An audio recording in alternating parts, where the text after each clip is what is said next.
ക്ഷാമബത്ത കുടിശ്ശിക നിഷേധിച്ച സർക്കാർ നടപടിക്കെതിരെ കെഎസ്ഇബി പെൻഷൻകാർ രംഗത്തെത്തി. കെഎസ്ഇബി പെൻഷനേഴ്സ് കൂട്ടായ്മയുടെ നേതൃത്വത്തിൽ പെൻഷൻകാർ കോഴിക്കോട് വൈദ്യുതി ഭവന് മുമ്പിൽ പ്രതിഷേധ യോഗം ചേർന്നു.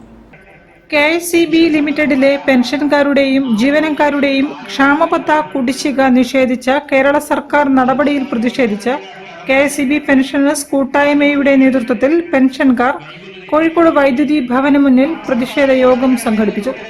സംസ്ഥാന വൈസ് പ്രസിഡന്റ് കെ വിജയൻ ഉദ്ഘാടനം ചെയ്തു. കെഎസ്ഇബി പെൻഷൻകാരുടെ ബാധ്യതയിൽ നിന്ന് സംസ്ഥാന സർക്കാർ ഒളിച്ചോടിയ ഒരു ഘട്ടത്തിൽ നമ്മൾക്ക് കോടതിയെ സമീപിച്ചിരുന്നു. അങ്ങനെ കോടതിയെ സമീപിച്ചതിന്റെ അടിസ്ഥാനത്തിൽ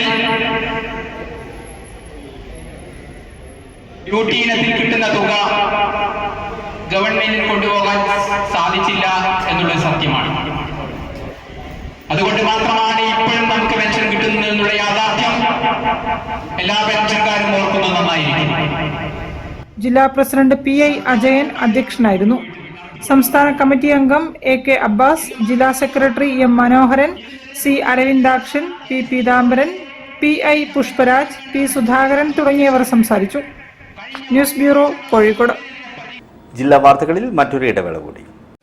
ക്യാൻസറിനെതിരെ പൊരുതാനായി കാലിക്കറ്റ് സിറ്റി സർവീസ് സഹകരണ ബാങ്കും MVR ക്യാൻസർ സെന്ററും സംയുക്തമായി അവതരിപ്പിക്കുന്ന ക്യാൻസർ ചികിത്സാ സഹായ പദ്ധതിയാണ് മാസ് കെയർ.